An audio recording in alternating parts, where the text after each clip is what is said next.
So what will the psychological effects of these events entail? Joining me now in the studio to discuss that is Jennifer Wild from King's College London, who's a consultant clinical psychologist and expert in the research and treatment of post-traumatic stress disorder. Many thanks for coming in, Jennifer. All of that, of course, is what people in Japan and across the country are going to experience, isn't it? They are certainly at an increased risk of developing post-traumatic stress. Some of the factors that increase their risk are the number of casualties and deaths that they've experienced, being displaced. The rescue workers are even at risk. How do you deal with people going through that kind of trauma? Because every trauma must be different, every experience must be different as well, and therefore every reaction different.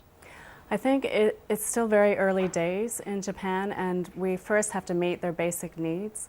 They need to be given food, water, shelter. They need to know, we still need to know about the other 5,000 people who are missing and presumed dead.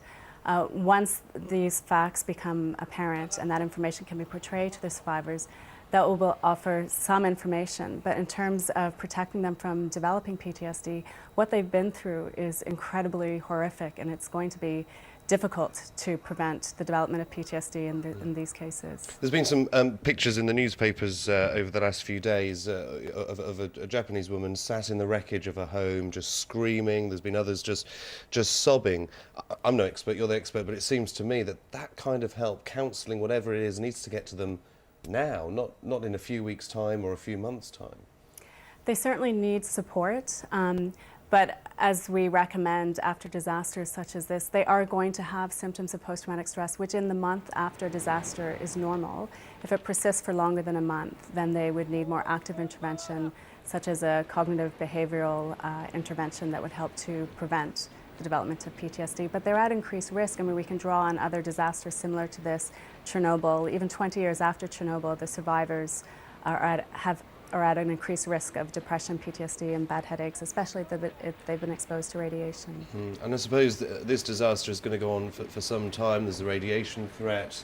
More bodies are going to be found, and that hope of finding survivors decreases every day. As a country, culturally, this could affect the country, couldn't it? The whole psyche of the country, looking back at this disaster. It can. It very much can affect the country, and we can look at Hiroshima as well to look at the sort of global widespread effects of radiation and how they responded to that in relation to post-traumatic stress disorder. And even 20 years after Hiroshima, studies that were done in the 1960s showed that people who had been exposed to radiation were at increased risk of post-traumatic stress. So they're in a very difficult situation. It can be stressful just looking at the images, let alone living among those images. Jennifer Wild, many thanks for coming in and speaking.